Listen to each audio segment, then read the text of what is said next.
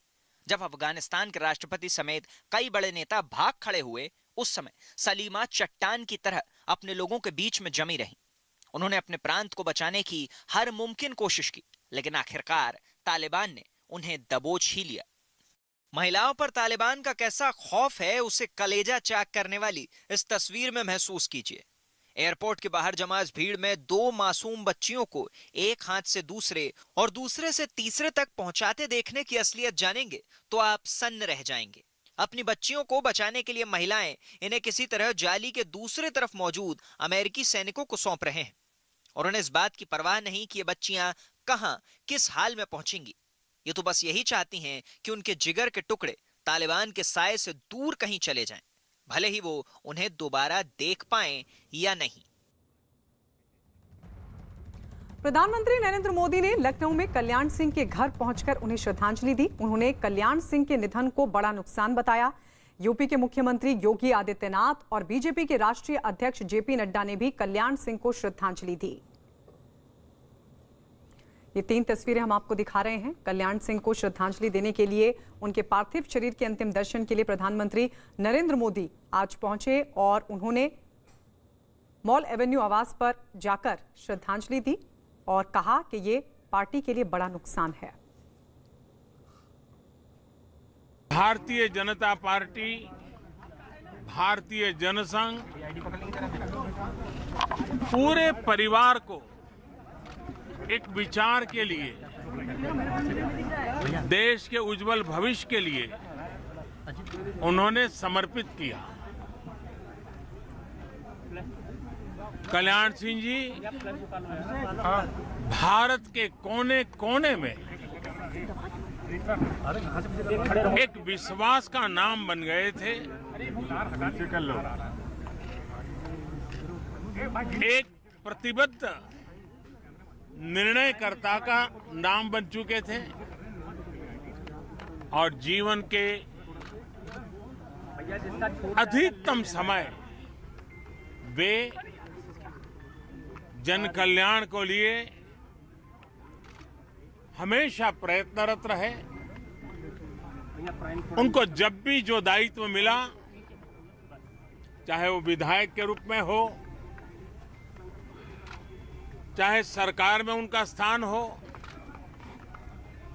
चाहे गवर्नर की जिम्मेवारी हो, हमेशा हर एक के लिए एक प्रेरणा का केंद्र बने, जन सामान्य का विश्वास का प्रतीक बने। देश ने एक मूल्यवान शख्सियत, एक सामर्थ्यवान नेता खोया है। हम उनके भरपाई के लिए उनके आदर्शों, उनको संकल्पों को लेकर के अधिकतम पुरुषार्थ करें और उनके सपनों को पूरा करने में कोई कमी न रखे। मैं भगवान प्रभु श्री राम को उनके चरणों में प्रार्थना करता हूं कि प्रभु राम कल्याण सिंह जी को अपने चरणों में स्थान दे और प्रभु राम उनके परिवार को इस दुख की घड़ी में इस दुख को सहन करने की शक्ति दे और देश में भी यहाँ के मूल्यों, यहाँ आदर्शों, यहाँ की संस्कृति, यहाँ की परंपराओं में विश्वास करने वाले हर दुखी जन को प्रभु राम ढाढ़स दे, यही प्रार्थना करता हूँ।